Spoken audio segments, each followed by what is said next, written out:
نبی پاک علیہ الصلاۃ والسلام اپنے نواسوں کے ساتھ کتنی محبت کرتے ہیں اور آپ کو اختیار کتنا ہے۔ جامع ترمذی کی حدیث ہے، حضرت حذیفہ رضی اللہ تعالی عنہ بیان فرماتے ہیں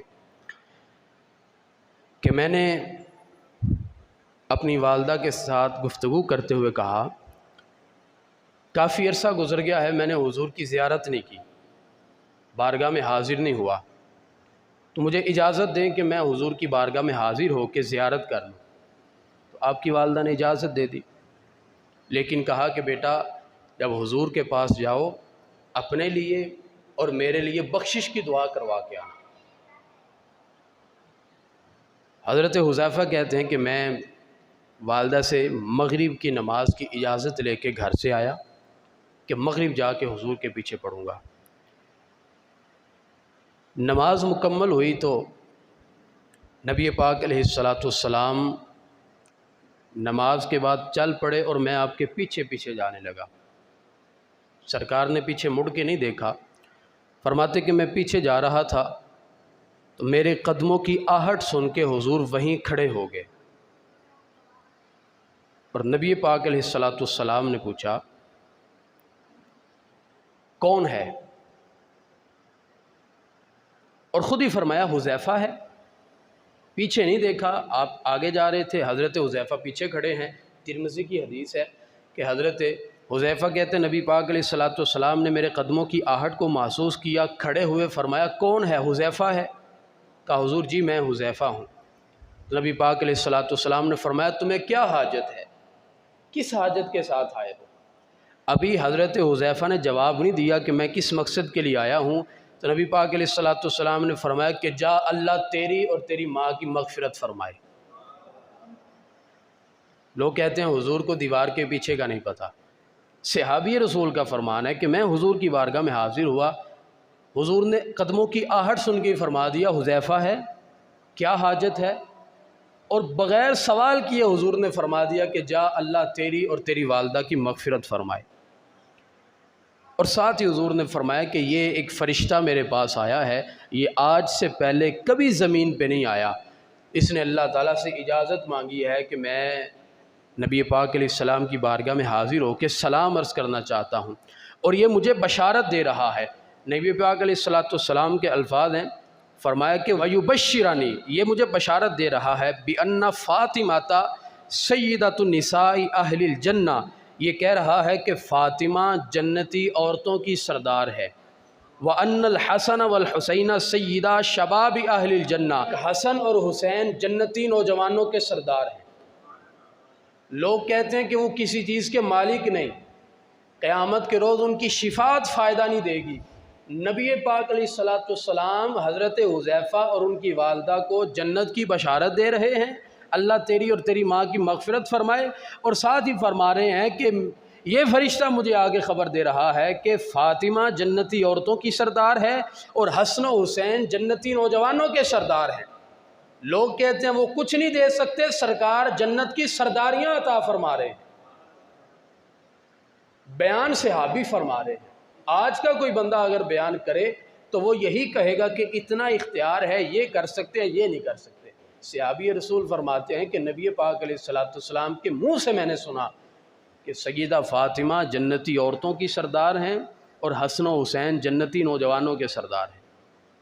تو جن کا اختیار اتنا ہے کہ وہ جنت کی سرداری عطا فرما رہے ہیں، پھر وہ جنت کا پروانہ کسی کو عطا فرما دے تو اس میں کیا بعید ہے؟ اس معاملے میں اگر کوئی اعتراض کرتا ہے یا سوال اٹھاتا ہے، پھر اس کے ایمان پہ ہی ہم سوال کر سکتے ہیں کہ تجھے حضور کی شان پر یہ اعتراض ہے تو کائنات میں کون سی چیز باقی رہ جاتی ہے کہ جو تو بغیر سوال کے مانے گا؟ حضرت براء بن عازب کہتے ہیں، یہ بخاری کے اندر بھی حدیث ہے، ترمذی کے اندر بھی حدیث ہے، کہتے ہیں کہ میں نے نبی پاک علیہ الصلاۃ والسلام کو دیکھا کہ حضور تشریف فرما تھے، ابصر حسن و حسینہ، سرکار نے حسن اور حسین کو دیکھا، فقال، اور کہا اللہم انی احبہما، اے اللہ میں ان سے محبت رکھتا ہوں، فاحبہما، تو بھی ان سے محبت کر۔ سرکار خود بھی محبت کرتے ہیں. لوگ تو یہ کہہ دیتے ہیں نا کہ نواسے ہیں، ظاہر ہے نواسے کے ساتھ محبت ہوتی ہے، لیکن سرکار نے دعا کی کہ یا اللہ میں اس سے محبت کرتا ہوں، تو بھی اس سے محبت فرما. اور دوسری حدیث کے اندر یہ لفظ ہیں، نبی پاک علیہ الصلاۃ والسلام نے ارشاد فرمایا، یہ حضرت ابو ہریرہ کی روایت ہے ابن ماجہ کے اندر، کہتے ہیں قال رسول اللہ صلی اللہ علیہ وسلم من احب الحسن والحسین فقد احبنی، کہ جس نے حسن اور حسین کے ساتھ محبت کی اس نے میرے ساتھ محبت کی. ومن ابغضہما، اور جس نے ان کے ساتھ بغض رکھا فقد ابغضنی، اس نے میرے ساتھ بغض رکھا ہے. یعنی حسنین کریمین کی محبت حضور کی محبت ہے، ان کے ساتھ بغض رکھنا یہ حضور کے ساتھ بغض رکھنا ہے. کوئی بندہ کلمہ پڑھتا رہے، نبی پاک علیہ السلام کی غلامی کا دم بھرتا رہے، اگر اس کے دل کے اندر، اس کے سینے میں امام حسن اور امام حسین کی محبت نہیں ہے تو وہ حضور کے ساتھ بھی محبت نہیں کرتا. حضور نے فرما دیا ہے کہ محبت میرے ساتھ وہی کرے گا جو میرے نواسوں کے ساتھ محبت کرتا ہے.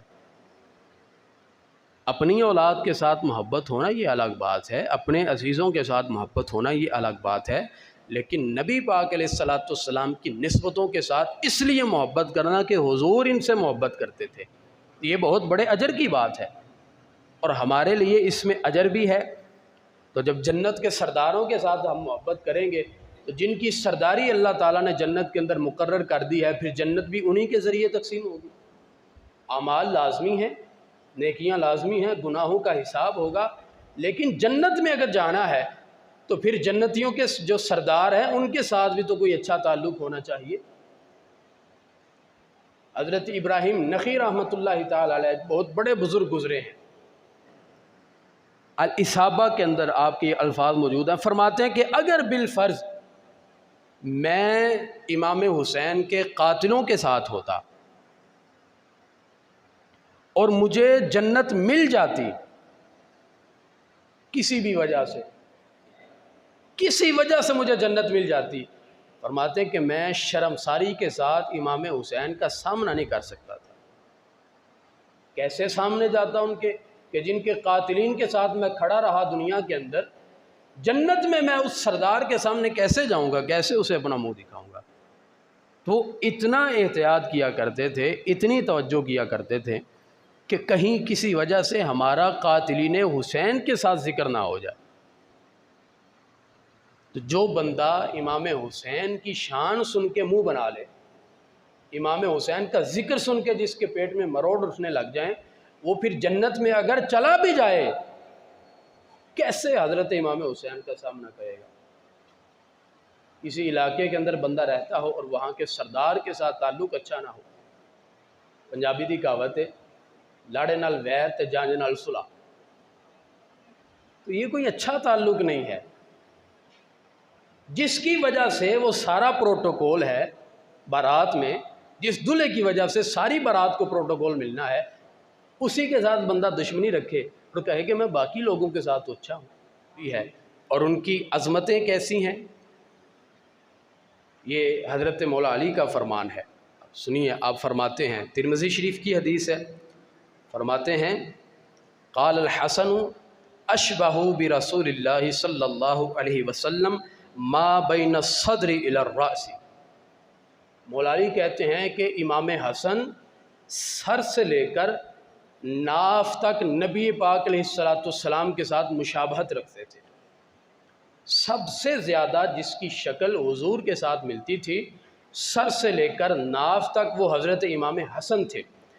اور فرماتے ہیں والحسین اشبہ بالنبی صلی اللہ علیہ وسلم ما کان اسفل من ذلک ھذا.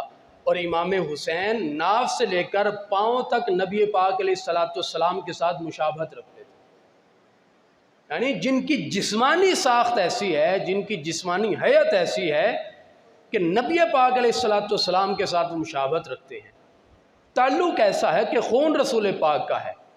عظمت ایسی ہے کہ نبی پاک علیہ السلام نے جنت کی سرداری عطا فرما دی ہے. ان کی محبت کو اپنی محبت قرار دیا، ان کے بغض کو اپنا بغض قرار دیا. تو ان کے ساتھ محبت رکھنا یہ ایمان کا تقاضا ہے. اگر کوئی اس تقاضے کو پورا نہیں کرتا تو پھر وہ نام کا مومن یا مسلمان ہو سکتا ہے، اس کے ایمان کی حلاوت اسے محسوس نہیں ہوگی. ہم مقتدی ہیں، ہم امتی ہیں۔ نبی پاک علیہ السلام نے جو کام ایک مرتبہ کر دیا وہ ہمارے لیے سنت بن گیا ہے، وہ حجت ہے، ہمارے لیے وہ عمل کرنا ثواب ہے۔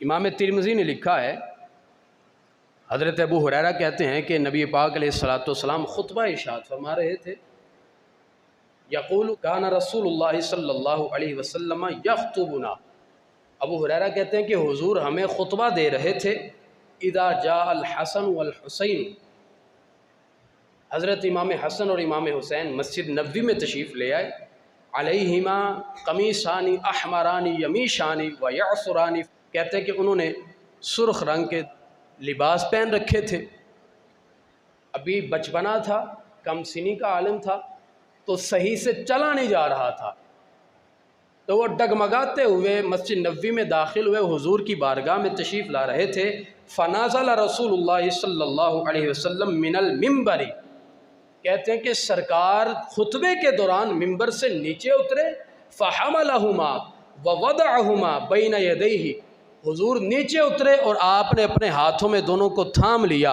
اور دونوں کو پکڑ لیا، اور نبی پاک علیہ السلام نے انہیں اپنے سامنے بٹھا لیا۔ یعنی جن کے آنے پر حضور ممبر چھوڑ دیتے ہیں، خطبہ چھوڑ دیتے ہیں، جا کے اپنے ان نواسوں کو اٹھا لیتے ہیں۔ امام حسین نبی پاک علیہ السلام کی پشت کے اوپر سوار ہیں۔ ایک روایت یہ ہے کہ امام حسین کھیل رہے تھے نبی پاک علیہ السلام کی پشت کے اوپر، تو حضرت فاروق اعظم نے دیکھ کے فرمایا کہ سبحان اللہ، کیسی خوبصورت سواری ہے۔ جو میں نے شعر پڑھا، دنیا میں اور کون ہے شبیر کے سوا، ایسا سوار جس کی سواری رسول ہے۔ فاروق اعظم کہتے ہیں میں نے دیکھا کہ وہ سرکار کی پشت پر سوار ہیں، تو کہنے لگے کہ سبحان اللہ، کیسی خوبصورت سواری ہے۔ سرکار نے فرمایا یہ بھی تو دیکھو سوار کتنا خوبصورت ہے، سواری خوبصورت ہے، سوار بھی دیکھو کتنا خوبصورت ہے۔ تو نبی پاک علیہ السلام نے جو اپنی اہل بیت کے ساتھ محبت کا ہمیں درس دیا، ہمارے لیے لازم ہے کہ ہم اس پہ عمل کریں۔ اگر ہم اس پہ عمل نہیں کرتے تو ہمارا ایمان کمزور ہے، ایمان ناقص ہے، ایمان مکمل نہیں ہے۔ ایمان کی تکمیل محبت اہل بیت کے بغیر ممکن ہی نہیں۔ بندہ ساری نیکیاں کرتا رہے دنیا میں، سارے فرائض مکمل کرے، سارے احکامات پہ عمل کرے، لیکن سینہ اس کا محبت اہل بیت سے خالی ہو، وہ بندہ مومن نہیں ہو سکتا۔ سارے کام ضروری ہیں، سارے حکموں پہ عمل کرنا ضروری ہے، لیکن حضور کے قرابت داروں کے ساتھ محبت کرنا یہ ایمان کا تقاضا ہے، اس کے بغیر ایمان مکمل نہیں ہو سکتا۔ اب میں تو اتنی جرت نہیں رکھتا کہ امام حسین کی شہادت کا واقعہ میں ڈرامائی انداز میں بیان کروں۔ لوگوں نے تو کاروبار بنا لیا ہے، وہ اہل بیت کے شہزادے دین کے لیے شہید ہو گئے، دین کی سربلندی کے لیے، شریعت کی بقا کے لیے اپنی جانیں قربان کر گئے، اور لوگ ان کی شہادت کو ڈرامائی انداز میں بیان کر کے پیسے لیتے ہیں لوگوں سے۔ صرف کیا ہے، ہم جتنا مسالہ ڈالیں گے لوگ روئیں گے، لوگوں کے جذبات کو ہم قابو کریں گے، لوگوں کے جذبات جب اچھالیں گے تو پھر لوگ زیادہ روئیں گے، زیادہ محبت کا اظہار کریں گے، ہماری جیبیں زیادہ گرم ہو جائیں گی۔ تو اپنی دنیا کی بہتری کے لیے، اپنی جیبیں گرم کرنے کے لیے لوگوں نے اہل بیت کی شہادت کو تماشا بنا لیا ہے۔